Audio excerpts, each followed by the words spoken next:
התחלנו לדבר על העניין של תרומות ומעשרות. אולי נסביר את זה שוב פעם לאט לאט. אדם שקונה עכשיו פרי, שהוא יודע שהפרי הזה ודאי שלא יסרו אותו ב-100%, זה נקרא שזה תבל ודאי.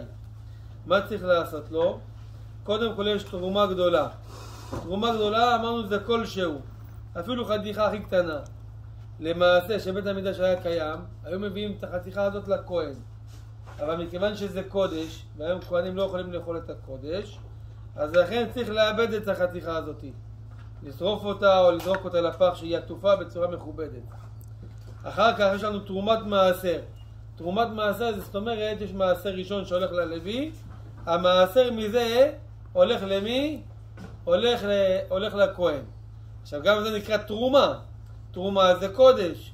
היום כהנים לא יכולים לאכול את זה בקדושה, אז גם את התרומה של המעשר אי אפשר לתת לכהנים לאכול את זה, כי אי אפשר לאכול בקדושה, לכן גם את זה יש לאבד. כמה זה תרומת מעשר? זה 1%. כי הרי יש לך מעשר ראשון זה 10%, ותרומת מעשר זה 1% מה-10.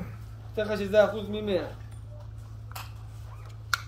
אחר כך יש מעשר ראשון, שזה 9% מהפירות, מביאים את זה ללוי. עכשיו אתה אומר, עכשיו איפה נמצא כל פעם לוי?